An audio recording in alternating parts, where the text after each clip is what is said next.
Welcome. In this edition of Down to Earth, we'll focus on some of the latest developments, and one of this is reviving the water sources. So, this is a classic case study from the regions of Jharia coal field in Jharkhand, and here women have been working forward to restore a community duck well. They had to move to distances in order to get the water, and in order to resolve this problem, what they started was they came together and had huge trucks of debris being unloaded from the dug well, and finally this dug well was created. But initially this was a kacha dug well.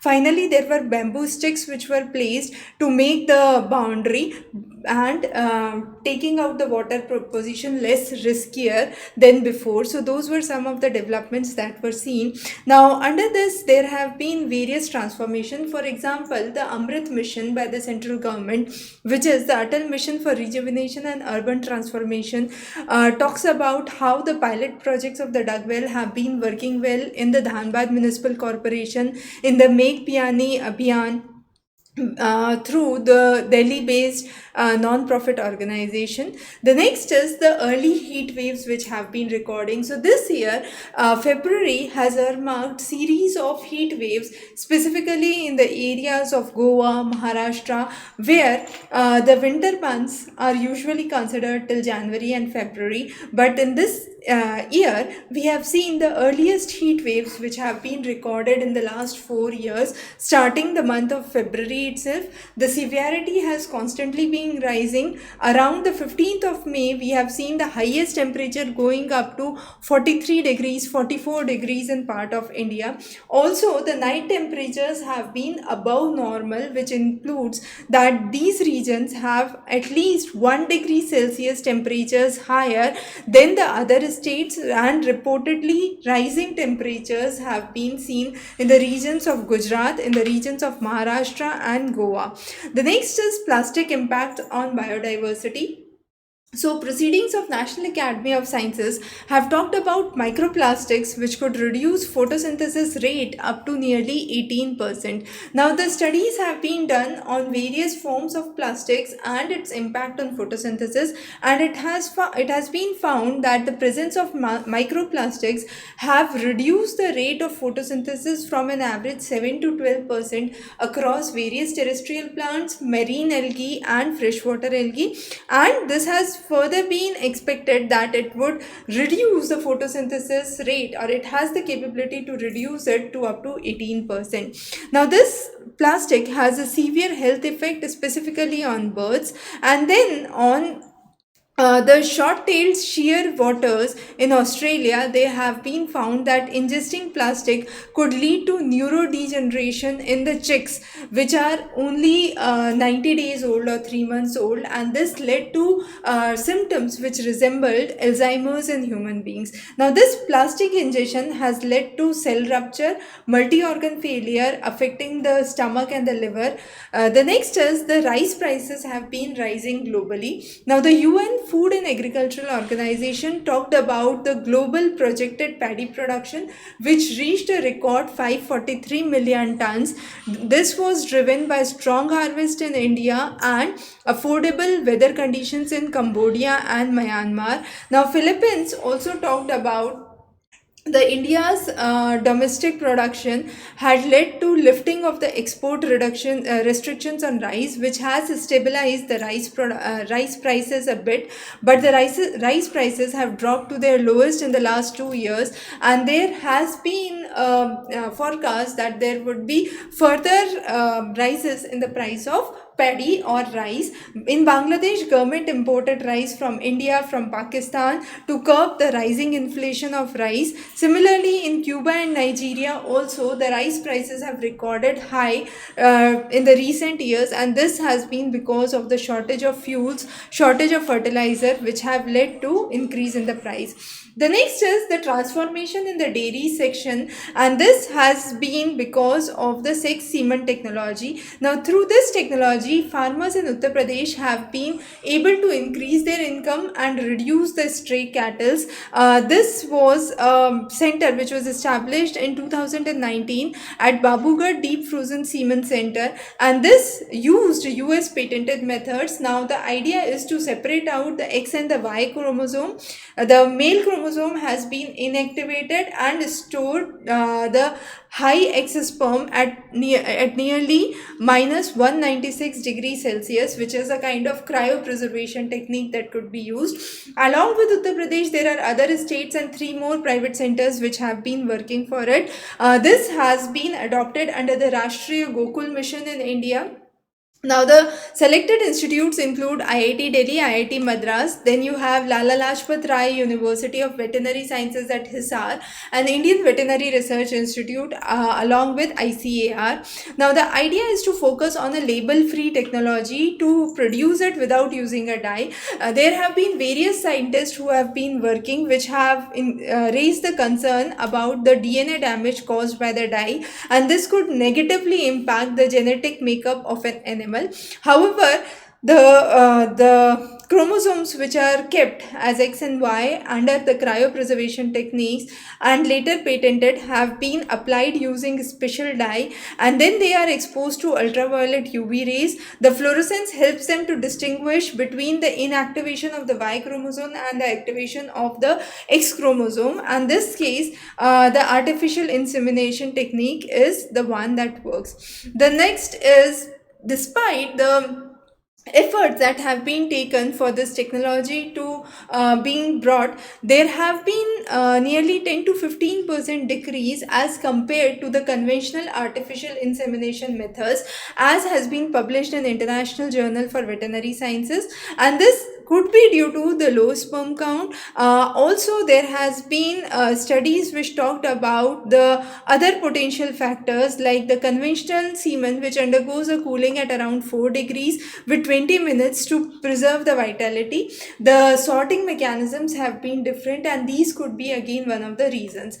The next is the Gir forest. We have seen the population of Asiatic lions being expanding. Now they are crossing the state boundaries, and we have seen their habitats in the regions of Diu Island. So there is a habitat saturation in the areas of Gir forest. Now lions can swim across, and this lead to relocation, and therefore Asiatic lions are widespread, but they were around only a dozen in the 19th century. Their conservation effort started since 1965, and they were reclassified from critically endangered to endangered. Now the population outside the protected area has nearly doubled. They are seen in the regions of dense vegetation, specifically where abundant prey is found, for example in the regions of Diu. Diu has become one of the major attractions for Asiatic lions, and they are able to reclaim their former habitat. The Supreme Court has asked the translocate the lions to Kunu National Park, and this is because of the disease outbreak which has been cited and the resistance from the Gujarat Wildlife Board which has been seen. 30% of the deaths have been registered between 2007 to 2019, and this is due to the various diseases, and this has led to establishment of a population in Diu which could reduce the risk. So that is one of the ways through which migratory patterns could be seen. Now, Gujarat has nearly 647 Asiatic lions inside and outside the protected areas across the 30,000 square kilometers of area, and you can see the areas have been well marked. For example, Gir, Pania, Gir Somnath, then you have the regions of Diu, Bhavnagar mainland, Mithilaya Sanctuary, then the regions of Amreli, Surendranagar, Bhavnagar. So these are the areas which have been covered under the Gujarat. Now, as we have seen, the lion population has increased. Now, as you can see, the population has increased from 284 to 674. from 1990 to 2020, and even the law and distribution area has gone up from merely 6,000 to 30,000 areas. So that means a huge area is the area where you have seen the population of Asiatic lions spreading. Inside and outside the forested area, we have seen that inside the forested area the number of lions have declined, but outside the forested area we have seen that the number has been significantly higher as per the 2020 statistics. Now the next is teak. Now, teak is one of the major India's cultivation, and the tissue culture teak is important farming is one of the important timbers and called as the king of timber. It is used for shipbuilding, construction, luxury furnitures. Asia holds 95% of the teak, of which India manages 35% of the planted teak forest. Now, the growth rate remains below 12 meter cube per hectare per year. There have been restrictions of timber harvesting from forest areas, from private plantations to meet the low productivity, which is one of the major challenges. Then again, we have seen that the natural teak regeneration is limited by poor viability of the seeds, low germination, the low success rate of the traditional propagation methods which are used. However, the India's research on teak tissue culture started in 1970s, and then with the enhancements with ICAR Hyderabad, there have been a 4-stage protocol to culture the nodal explants from juvenile shoot to large scale teak cultivation, which is important. And there have been 200 tissue culture laboratories which are producing the saplings for teak, and the productivity has to be increased with faster growing varieties. And there have been numerous success stories which have been cited from the regions of Sangli in Maharashtra. Then we have the plantations which have been spread to the Deccan regions in India.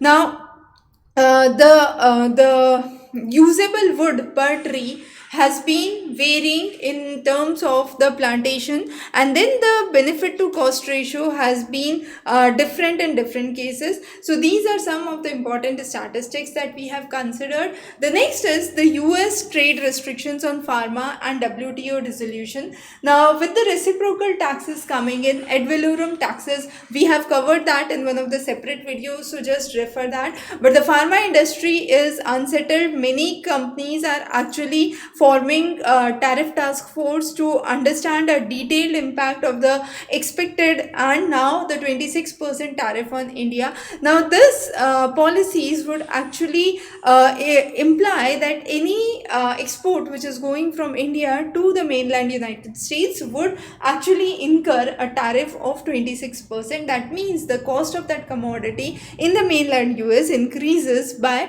25% directly. Now, these tariffs are expected to disrupt the pharma chain. As of now, the tariffs have been on a flat rate.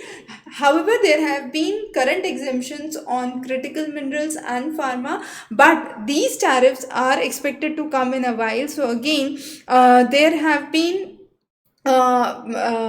uncertainties about what would be the next steps under the pharma companies and the pharma industry. The next is in the Chamoli district in Uttarakhand, Joshimath area, we have seen sudden cracks that have developed, and residents have been asked to evacuate because of the unstable geological terrain. Now, the land beneath the Joshimath is actually continuously subsiding, and this has been a phenomena which has been taking place since 2022. In the 3 years past, we have seen 30 centimeter subsidence, which is a very significant rate of subsidence. We have seen parts of towns actually collapsing. The range is from 5 centimeters to 30 centimeters. Also, there has been a small baseline subset technique which uses a synthetic aperture radar for monitoring the ground movements.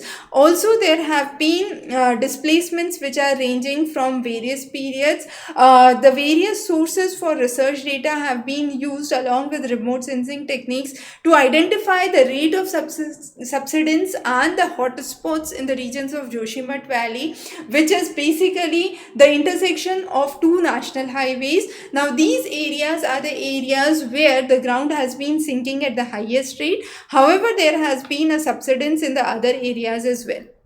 The next is magnetic flip-flop. Now the Earth's magnetic field, which protects us from any kind of cosmic radiation, has been seeing anomalies and reversals throughout the history. Now these have been reconstructed through satellite data, ship logs, archaeological findings. In 2022, there was a unique soundtrack which was seen at the Solbjerg Square in Copenhagen, which talked about transforming the magnetic signals from 32 locations into sound to understand the fluctuations that have happened in the last 1 lakh years. Now, later on, there was another composition which was released, and this was the representation of Les Champs, which is an extreme geomagnetic excursion which took place nearly 41,000 years ago. Now, during this event, the magnetic field of the Earth actually weakened to only 5% of the strength, which led to north and south magnetic poles switching. Now, this switching has been important, and they have been numerous reversals which we have seen. For example, the Matuyama reversal, which was one of the most extreme events which was seen nearly 7 lakh 80 years ago. Then there have been a series of changes in the polarity, which is usually witnessed every 1 lakh years and have been classified as reversals. However, there are shorter changes which are known as excursions, which have also been seen in the years, but these have been explained through various ways, where the field was generated by electric currents which are being produced by the movement of molten iron. Then they are extended outwards to form a protective bubble across the planet, and then these reversals or excursions actually lead to fluctuations in the fluid movement of the outer core. Now these are driven by the heat from the inner core and lead to the rotation of the planet. So these magnetic reversals have been very important. There have been, besides the one major reversal that we have talked about, there have been three major excursions: the Norwegian Greenland sea event, Last Champ, and Mono Lake. Now all of these three have been very important, because these events are hard to predict, as they lack the periodicity and the duration in which they would reoccur. The next is some of the recent findings in the regions of Uttarakhand have talked about the excursion effect, which have led to traces of the rock sediments which have been found through the cosmogenic isotope analysis of the ice core's fluctuations. And these studies have talked about how we can forecast the magnetic behavior for the next 5 years to go, and this would help in computation of the ability to understand the patterns of magnetic pole changes in the in the polar areas. Now these shifting would influence the flow of the molten iron in the Earth's outer core, and this molten iron which would move would actually generate the magnetic field. So the reversal and the excursion would be dependent on the way through which this molten outer core moves, and this molten outer core is moved or driven by the inner core, which is actually in the liquid form, and this would help lead to changes in the dynamics and ultimately have an impact on the magnetic parameters. So very important topic, specifically for those from geology background and geography. This again becomes very important for your optional. The next is the farming diamonds. Now farmers have been interested in exploring the diamonds, and they are now being granted rights for mining over the years, and the depth through which they can actually explore is 6 meters to extract boulders and rubbles.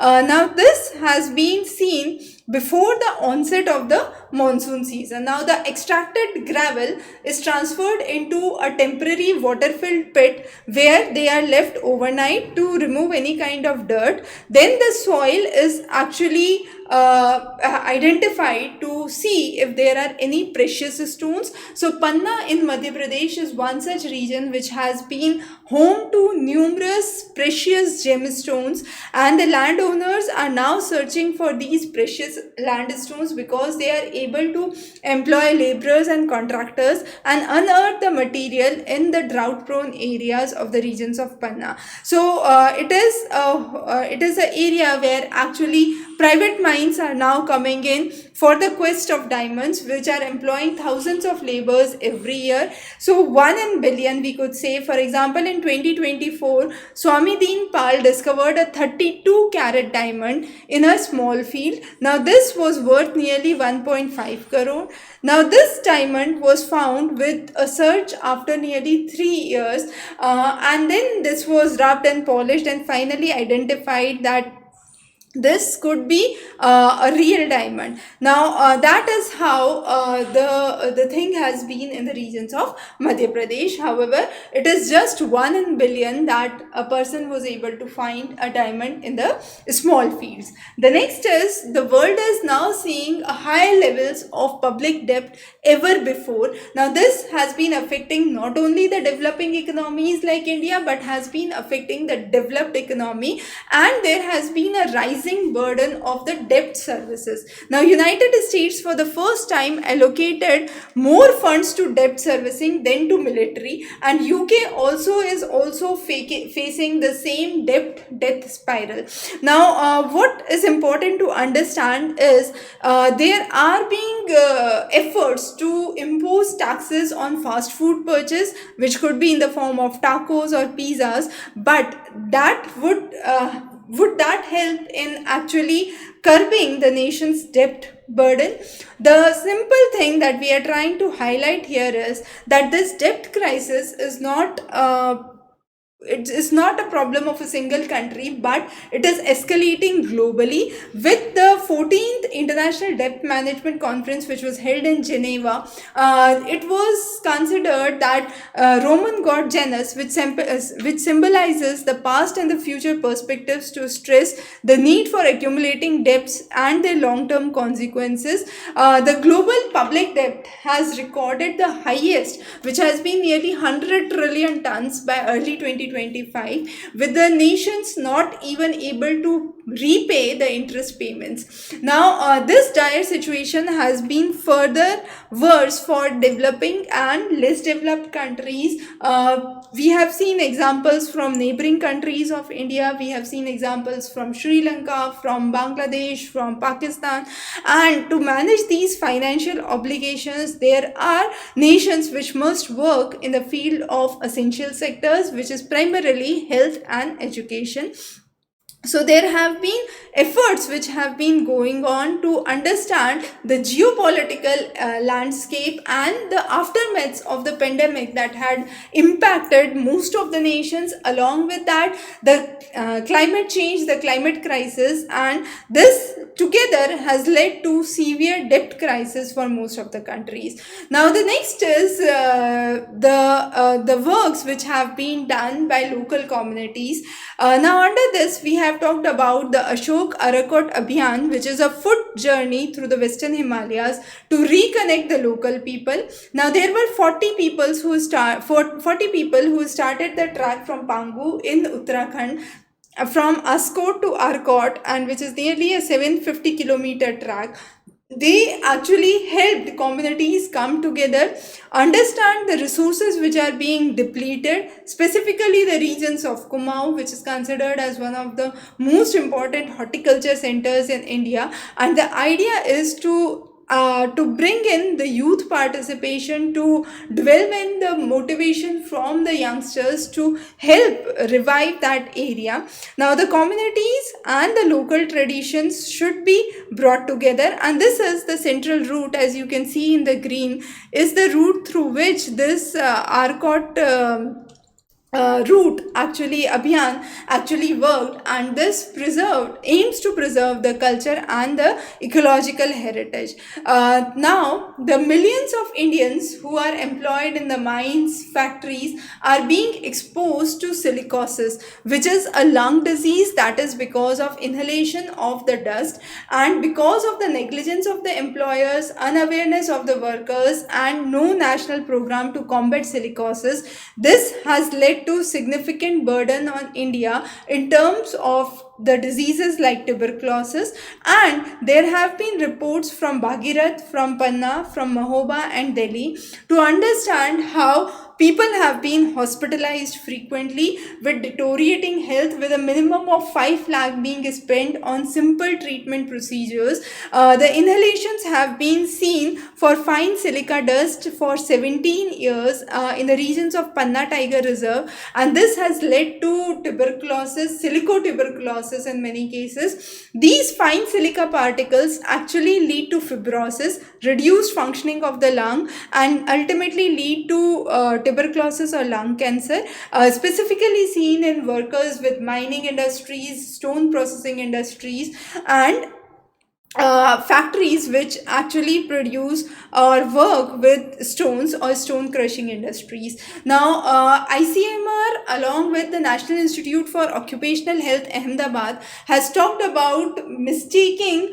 the fact that silicosis for tuberculosis was common among the doctors. However, the symptoms were actually similar, which include the cough, weight loss, fatigue and fever, but there was a prioritization where we need to have a proper screening process to identify whether it is tuberculosis, which is one of the highly prevalent diseases in India, or whether it is the underdiagnosis of silicosis, which has led to the lung issues in a worker. So later on, these diagnoses came back, and the most effective way to identify the two is through a high resolution CT scan, which most of the workers, actually factory workers, cannot afford, and with incorrect diagnosis they have been reported under tuberculosis. Also, we have seen that the individual population, 4 out of every individual population has been diagnosed with silicosis. So 4 out of every 30,000, 3,000 has been a big number, and the cases have been very high. However, the statistics reclaims that the cases of silicosis in India have been very low, and the fatalities because of silicosis are low, but actually it is the silicotuberculosis, as per the studies which have been seen, which have been one of the major causes of tuberculosis, or due to the similar symptoms they have been confused with the tuberculosis. The next is the negligence. Now, negligence from the part of the government is one of the major reasons. Employers are resisting the process of scrutiny. Workers are concealing their conditions in order to retain the job, because if they commit that they are of ill health, they would be moved out of the job. Also, there are legal loopholes which does not allow proper inspections and accountability of the employer, which lead to further deterioration of the health condition, ultimately burdening the cost of health expenses of the nation. So this cycle itself is a very important cycle to understand.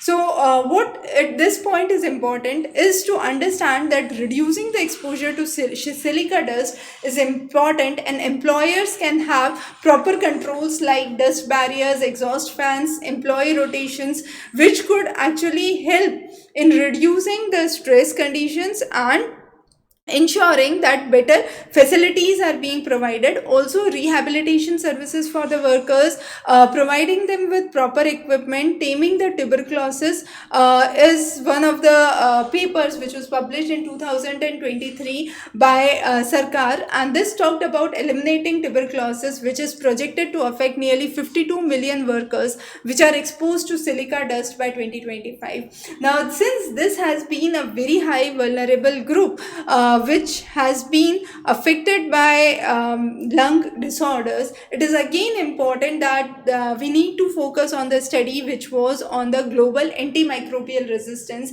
revealing that multi-drug resistant tuberculosis is significantly prevalent in the silicotuberculosis patients, and that these silicosis patients actually suffer the worst. So the reports now talk about screening both the diseases and ailments together, and there should be a strategic plan for tuberculosis to eliminate tuberculosis by 2025, that is this year, which is considered as the year of elimination for tuberculosis. Now, to work forward with this, the idea is to incentivize the real diagnosis of silicosis, and silicosis can be diagnosed through proper mechanisms, better equipped doctors, and better equipped healthcare facilities in the rural and the mining areas. Now, the next important study that we would talk about is about the modern human civilization, and that is Homo sapiens sapiens.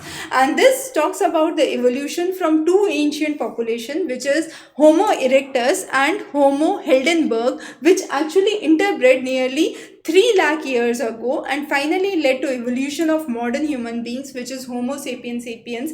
And the second study talked about the sharing of the cultural practices which were seen between Homo sapiens and Homo neanderthalis, that is Homo neanderthals, and this was seen through the ancient cave site which was discovered in Israel, that talked about the peaceful coexistence of human sapiens and human neanderthals together, where they shared technology, lifestyle, the burial customs, and so on. Also, we have seen that there has been genetic and cultural exchanges that have been seen across the two.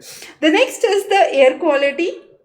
The air quality has been worse for the regions of Delhi. 26% of the days in Delhi have poor air quality, which negatively impacts the health, and prolonged exposure to it could lead to lung diseases and other disorders. Very poor air quality is seen for 18% of the days, which has led to one of the major reasons for respiratory diseases and respiratory illnesses. Also, the union government has introduced the oil field amendment bill 2024, which talks about a major reform in oil and gas industry, and this talks about attracting private investments for exploration for production of oil, natural gas, coal bed methane, shale gas. And this bill replaces the mining leases with petroleum leases, so that the process to streamline the exploration process is the process for exploration is more streamlined, right?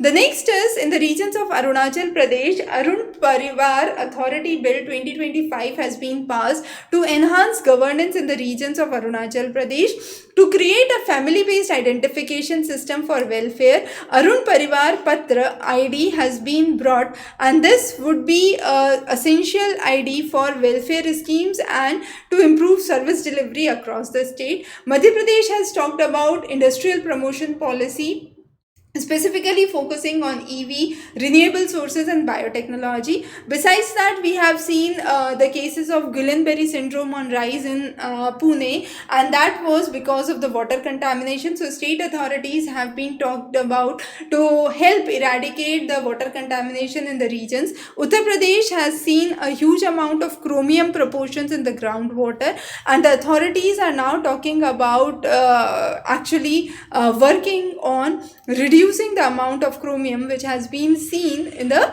water. The next is the unauthorized tree felling which has been seen in the Taj trapezium zone in Agra, and a tree census has been asked. There have been penalties on those who violate the tree protection regulations in the region.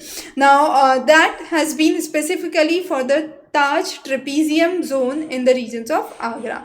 The next is US chartered oil tanker and Portuguese cargo ship actually collided in the regions of North Sea, which led to huge amount of exposure in the region because of the wildfire, because the cargo ship from Portuguese was carrying sodium cyanide, and this led to toxic spill in the regions. The collision took place nearly 16 kilometers away from the regions of Hull in England, and the rescue operations have been on. Cyclone Jude was witnessed in the regions of Mozambique, leading to extreme events, and this was one of the most severe events which was seen, marking the sixth storm of the season in Australia. The next is the weather analysis talked about the raising temperature by 2 degrees and in some areas exceeding 40 degrees, which have disproportionately affected the daily routine specifically affecting the women and girl. The next is in South Africa, there have been critically endangered African penguins which have been designated by no fishing zones around the 6 vital breeding colonies which have been seen. The species decline has been seen significantly in the regions of South Africa, and this is one of the only penguin species of Africa where crucial steps have been taken to protect it. High alert have been declared in Bihar for H5N1 avian flu, and then in the regions of Lasgaon, which is considered as one of the major centers for Lasalgaon, which is considered as a major center for onion production, we have seen a removal of 20% export duty on onions would definitely have an impact onto the production. The next is the Gandhi Sagar Wildlife Sanctuary aims to introduce cheetahs in Madhya Pradesh, and this is one of the second reserve after Kunu National Park which would host the African cheetahs in the region. So those were some of the important things that we have discussed in this session. Thanks for joining in, and of course we would be covering Down to Earth Yojana Kurukshetra on a regular basis. So stay tuned for further updates in the next section. Thanks for joining in. Have a great day ahead.